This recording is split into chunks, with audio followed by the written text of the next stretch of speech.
Hai, Assalamualaikum warahmatullahi wabarakatuh. Kembali lagi bersama aku, Asma Hibna Salsabila dari Universitas Al-Azhar Indonesia, Prodi Psikologi dengan nomor NIM 060355235. Kali ini aku akan menjelaskan tentang humanistik menurut Abraham Maslow.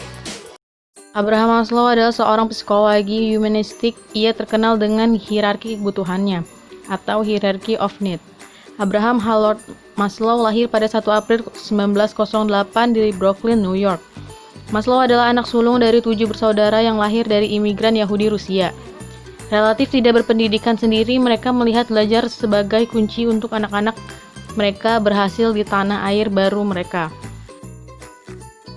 Teori kepribadian Maslow dibuat berdasarkan beberapa asumsi dasar mengenai motivasi. Pertama, Maslow mengadopsi sebuah pendekatan menyeluruh pada motivasi, yaitu keseluruhan dari seseorang, bukan hanya satu bagian atau fungsi termotivasi.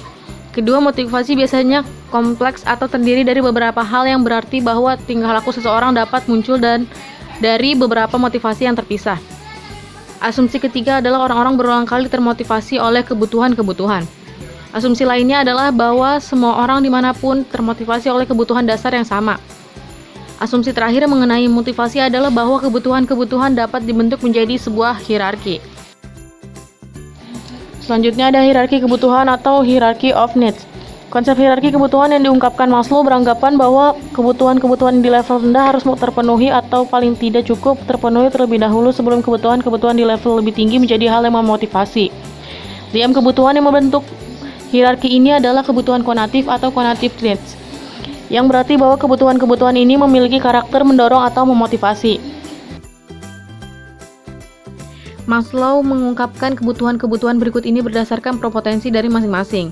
Yang pertama itu ada fisiologis, yaitu kebutuhan paling mendasar dari setiap manusia, termasuk di dalamnya adalah makanan, air, oksigen, mempertahankan suhu tubuh, dan lain sebagainya.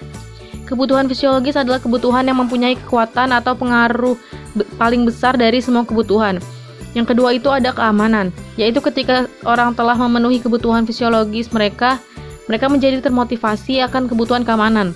Yang termasuk di dalamnya adalah keamanan fisik, stabilitas, ketergantungan, perlindungan, dan kebablasan dari kekuatan-kekuatan yang mengancam seperti perang, terorisme, penyakit, rasa takut, kecemasan, bahaya, kerusuhan, dan bencana alam.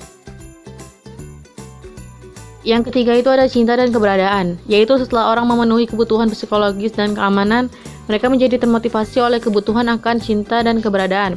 Yang keempat ada penghargaan, yaitu setelah orang memenuhi kebutuhan akan cinta dan keberadaan, mereka bebas untuk mengejar kebutuhan akan penghargaan, yang mencangkup penghormatan diri, kepercayaan diri, kemampuan, dan pengetahuan yang orang lain hargai tinggi. Yang kelima itu ada aktualisasi diri. Maslow berasumsi bahwa kebutuhan akan aktualisasi muncul jika kebutuhan akan penghargaan telah terbutuhi. Kebutuhan akan aktualisasi mencakup pemenuhan diri, sadar akan semua potensi diri, dan keinginan untuk menjadi sekreatif mungkin. Ya, sekian yang video dapat saya sampaikan. Mohon maaf bila banyak kekurangan. Wassalamualaikum warahmatullahi wabarakatuh. Thanks for watching.